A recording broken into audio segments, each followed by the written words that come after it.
Hello everyone, welcome back to my YouTube channel. අදත් අපි සූදානම් වෙනවා මේ වීඩියෝ එක හරහා අපේ නම් ගම් ලියනකොට අවශ්‍ය වෙන අකුරක් කොහොමද හදාගන්නේ කියලා කියලා දෙන්න.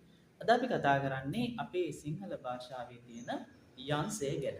අපි දන්නවා අපේ නම් ගම් සමහර අයගේ ලියනකොට යන්සය භාවිතා වෙන අවස්ථා තියෙනවා. ඉතින් ඔබට මේ වීඩියෝ එක බලලා පුළුවන් යන්සයේ එන නමක් හරියටම නිවැරදිව ලියන්නේ කොහොමද කියලා ඉගෙන ගන්න. එහෙනම් අපි යමු අපේ පාඩම. හරි. අපි යන්සය ගැන තමයි අද කතා කරන්නේ.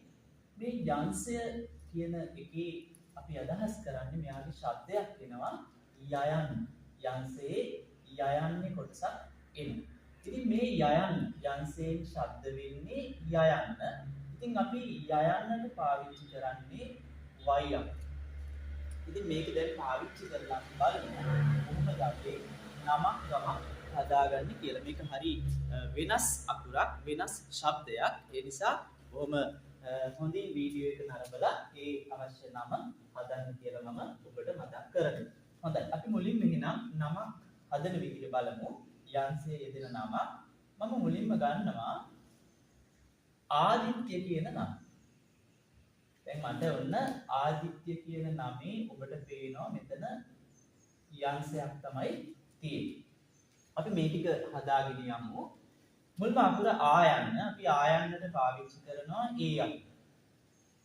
ඔන්න ආයන්නට ඒ අකුර පාවිච්චි කළා. ඊළඟට අපිට දියන්න තියෙනවා මෙතන. දියන්නට අපි දන්නවා දයන්නට දී ස්පෙල්ලට අය අකුර තමයි පාවිච්චි කරන්නේ. ඊළඟට මෙන්න මෙතන හරි වැදගත්. දැන් මේ නම කියවනකොට අපිට ඇහෙන්නේ ආදිත්‍ය කියන. එතකොට මේක ලියලා තියෙනකොට මෙතන තයන්නක් තමයි තියෙන්නේ. නමුත් අපි මේ තයන්න තියනවා කියලා මෙතෙන්ට TH A කියලා එකතු කරන්නේ නැහැ. මෙතන අපේ ශබ්දයට අනුව තමයි අපි නම හදන්න ඕනේ. ඔන්න ආදිත්. ඉතින් මෙතන තයන්න තිබුණට කියලා පොඩි කල්පීමේ ශබ්දයක් තමයි ඇහෙන්නේ. ඒ නිසා අපි මෙතෙන්ට TH කියලා විතරයි එකතු කරන්නේ. ඒ අකුරක් දාන්නේ නැහැ. ඉතින් ආදිත් යන්සයෙන් අපි කිව්වා කියවෙන්නේ යයන්න. ඒ නිසා y අකුරක් තමයි එකතු කරන්නේ. අපි මෙයාට y අකුර ලියලා ආදිත්‍ය කියලා එන ශබ්දයක් වෙන නිසා මෙයාට ඒ අකුර එකතු කරනවා. මෙන්න ආදිත්‍ය කියන නම හදන විදිහ. right. ඊළඟට අපි තවත් නමකට යමු. අපි ගමු මෙන්න මෙහෙම නමක්. මට හදන්න ඕනේ දැන් රම්‍යා කියන නම. රම්‍යා. බලන්න මෙතන මුලින්ම තියෙන රයන්න R A මෙතන රයන්න හොඳට ශබ්ද වෙන නිසා අපි R A කියලා පාවිච්චි කරනවා. නමුත් මෙතන මයන්න තිබුණට ශබ්ද වෙන්නේ හල් කිරීමේ ශබ්දයක්. ඒ නිසා අපි මෙතෙන් එකතු කරන්නේ M අකුර විතරයි. රම්‍යා. මෙතන යන්සේ සමග ඇලපිල්ලක් හේතු තියෙනවා. ඒ නිසා අපි යන්සේට y අකුර ඇලපිල්ලට සාමාන්‍යයෙන් ඒ අකුර තමයි පාවිච්චි කරන්නේ. ඔන්න රම්‍යා කියන නම හදන විදිය. ඊළඟට අපි තවත් බලමු. තව නමක් අපිට හදන්න ඕන වෙනවා ශාක්‍යා කියන නම. ශාක්‍යා. දැන් මෙතන තියෙන්නේ ශායන්න. අපි ශායන්න වෙනුවට කලින් කතා කළා sh එනවා ශායන්නට ඇලපිල්ලට ඒ අකුරක් එනවා. මෙතන කයන්න තිබුණට ශබ්ද වෙන්නේ හල් කිරීමක ශබ්දයක්. ඒ කියන්නේ ශාක් ශබ්දයක් එන්නේ අපි මෙයාට කී අකුර විතරයි එකතු කරන්නේ. ඒතර ශාක්‍යා කියනකොට මෙතන යන්සයට y අකුර ඇලපිල්ලට a අකුර. ඉතින් මේ නම් වලදී අපි මතක තියාගන්න මෙන්න මෙතන විශේෂයෙන් මෙතන පේන්න තියෙන්නේ තනි ශබ්දයක්.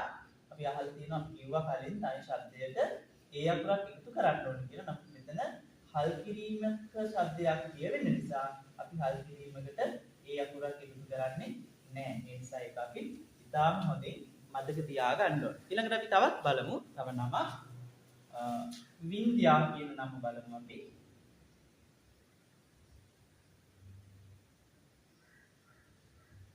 බලන්න වියන්න අපි දන්නවා වයන්නට w පාවිච්චි කරනවා. ස්පෙල්ලට i අකුර මෙතන හල් කිරීමක් තියෙනවා. සාමාන්‍යයෙන් අපි හල් කිරීමක් කියනකොට මොකුත් එකතු කරන්නේ නැහැ. ඒ අදාළ අකුර විතරයි කියන්නේ. මෙතන ද අකුර තිබුණාට පොඩි හල් කිරීමේ ශබ්දයක් එන නිසා වින්ද්‍යා කියනකොට අපි d අකුරක් විතරයි ලියන්නේ. මෙතනත් යන්සේ සමග හල් කිරීමේ යන්සේ සමග ඇලපිල්ල තියෙන නිසා අපි මෙතෙන්ට y අකුරයි a අකුරයි පාවිච්චි කරමු. එතකොට වින්ද්‍යා කියන නම අපිට හදාගන්න පුළුවන්. අපි තවත් බලමු නම